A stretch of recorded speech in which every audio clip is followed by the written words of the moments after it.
Welcome to refugerat.com. Today we're going to be speaking briefly about the Dakota Decoy floating mallard decoys. These decoys overall have just got a great look, as you can see here.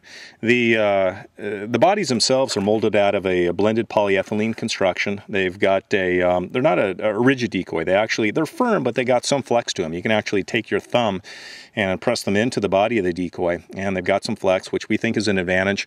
You know, say for example you're ripping down the river and come up on a sandbar and end up putting your knee into a decoy or two. Decoys have got a little bit of give. We're going to handle those stresses much better, in our opinion, than a decoy that is rigid.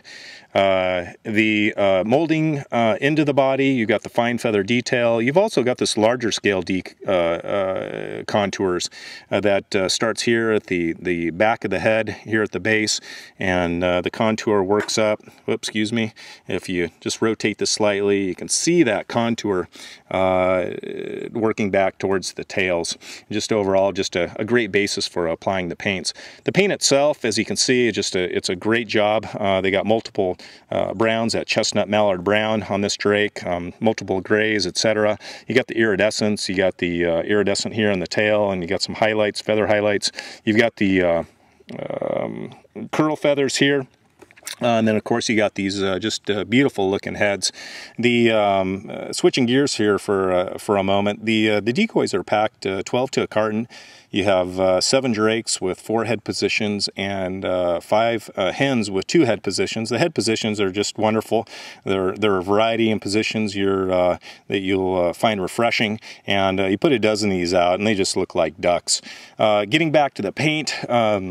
You've got the multiple purples. Hopefully it's lighting up here in front of the camera. You got the multiple purples and greens and blues that just look fantastic. You might have seen this before. You know, say you've been hunting and you know, you've got a pair of greenheads you've been working for the last 10 minutes, and they finally making that last pass, dropping in over the trees, and their heads just light up in that sunlight on those cold bluebird days, and they just light up, and they're just beautiful right before you smoke and drop those 2 birds. Of course, the best way to see your greenheads is lined up in a nice neat row in front of the blind after a fun hunt.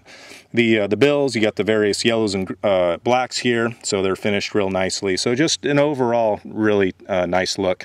Going to the keels are, you know, I mean, a keel's a keel. It's a less sexy part about any decoy. But we like these keels because they're molded into the body. They're, you know, it's an integrated keel. They're weighted, which, you know, is great for keeping decoys upright. They got the caps. You can pop those off and pull the weights if you wanted to and turn them into water keels. So whatever style fits you, you've got some flexibility there. So we're hoping that you enjoyed this, you know, this little informative piece that we just did on these decoys, and if you're just, you know, if you're upgrading your spread, or you're replacing some aging decoys, or maybe you're just, you know, getting into hunting for the first time. If you are, congratulations, welcome. You're going to love to appreciate the sport more and more over the years as they progress. So anyways, if you're interested in some of these, we'd appreciate you contacting us at refugerat.com, and we'll make sure and give you a fair price and treat you right.